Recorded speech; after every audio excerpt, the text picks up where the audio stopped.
ওরা চিরকাল টানে দাঁড়, ধরে থাকে হাল। ওরা মাঠে মাঠে বীজ বোনে, পাকা ধান কাটে। ওরা কাজ করে নগরে প্রান্তরে।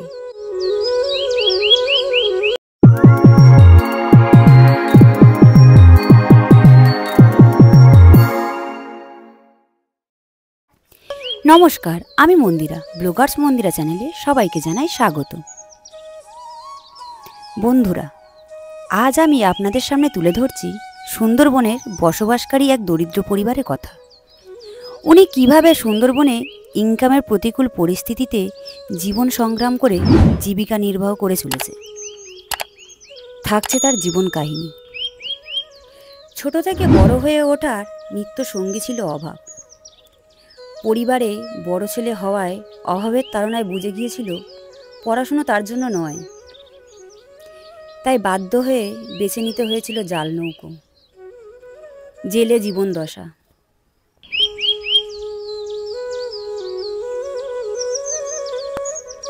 নাম নবকুমার মণ্ডল। যে বয়সে আর 5টা ছেলের মতো তার পিঠে স্কুলের ব্যাগ থাকার কথা, সে বয়সে নবদা তুলে নিয়েছিল সংসারের বোঝা। নবদার পরিবারে আছেন বৃদ্ধ বাবা মা, ছোট ভাই, ভাইয়ের বউ এবং নবদার 2 ছেলে ও স্ত্রী প্রমীলা।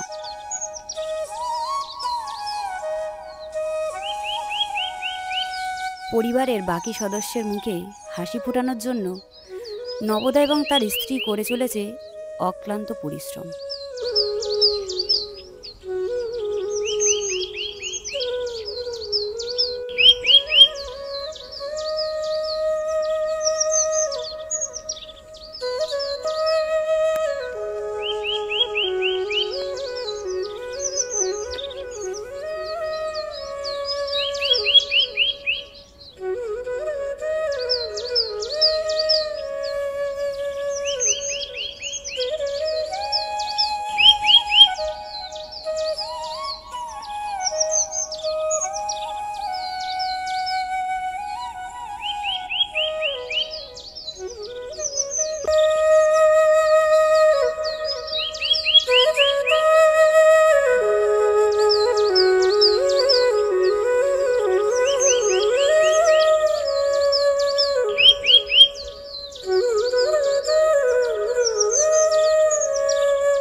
অনেক সময় দেখা যায় নবদা এবং তার স্ত্রী জীবিকার দায়ে ঝড় বৃষ্টির মধ্যেও মাছ ধরতে চলে যায় জীবনের ঝুঁকি নিয়ে।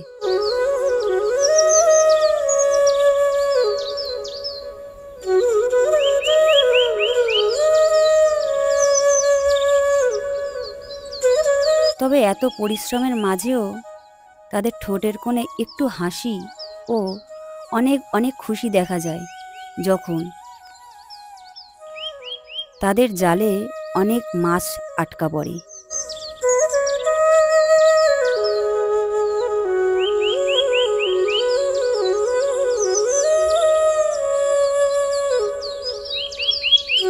নবদার মতো মানুষরা কিভাবে সুন্দরবনের নদী থেকে মাছ সংগ্রহ করে, পুরো পদ্ধতিটা আপনাদের সামনে তুলে ধরলাম। দেখতে থাকুন।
সবাই গল্প করেছে জালের ভেতরে নৌকো ঢুকে গেলে মাছ হয় না। এরকম বিপদে নাকি তারা প্রায় সময় পড়ে।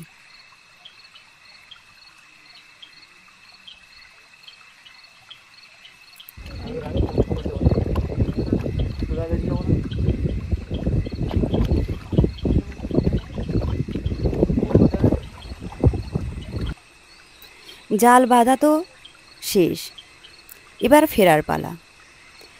জালটা চেক করতে করতে ঘাটের দিকে ফিরছি।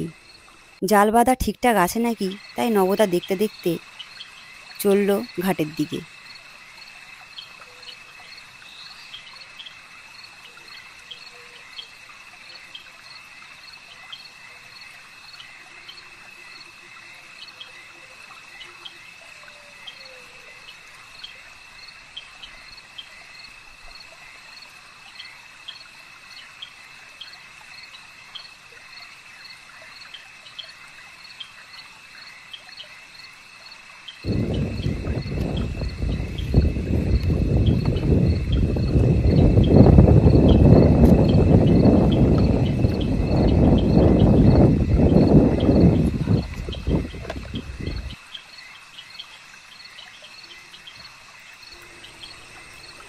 নবদা নৌকার হাল ধরে বাইতে শুরু করলো।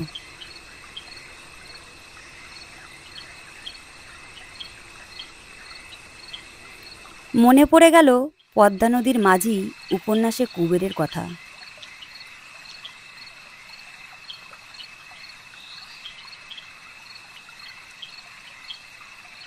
ভেবেছিলাম নবদা এবং প্রমীলা দিদি হয়তো আমাদের সঙ্গে বাড়িতে ফিরবে, কিন্তু আমাদের নৌকো থেকে নামিয়ে দিয়ে বলল, তোমরা চলে যাও। তখন একটু অবাক হলাম। আমাদের নামিয়ে দিয়ে দুজন আবার ফিরে গেল ওদের সেই জালের কাছে।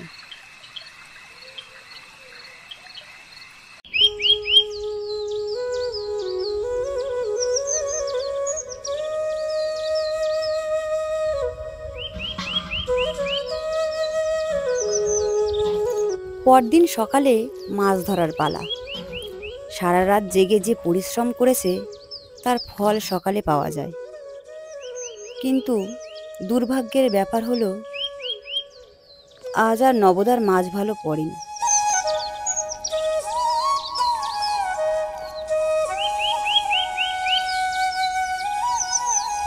তার স্ত্রী তাকে কাঁদো কাঁদো স্বরে বলে উঠল, আজ আর তোমাকে বাজারে যেতে হবে না,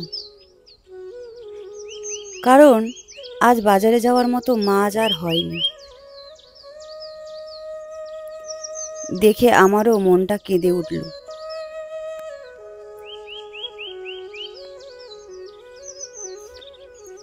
তবে আমাদের ভাবতে হবে, এই নবদার মতো জেলেদের জন্যই আমরা প্রতিনিয়ত মাছ পাই।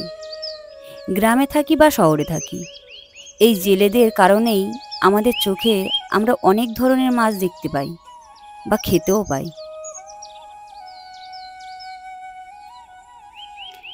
তাই সবশেষে বলবো, নবদার মতো একজন জেলে আমাদের বা আমাদের সমাজের জন্য অনেক গুরুত্বপূর্ণ। এই মানুষটার পুরো জীবনটাই কাটে সংগ্রামে। তাই আমরা অবশ্যই নবদা বা নবদার মতো মানুষদেরকে জানাই কুর্নিশ। অবশেষে নবদা তার পাটাজাল এবং তার সরঞ্জাম নিয়ে বাড়ির উদ্দেশ্যে রওনা দিল। ভালো থাকুক নবদা, ভালো থাকুক ওনার পরিবার। ভিডিওটা এখানেই শেষ করলাম। ভালো লাগলে লাইক, কমেন্ট এবং যারা নতুন তারা চ্যানেলটা সাবস্ক্রাইব করে দেবেন।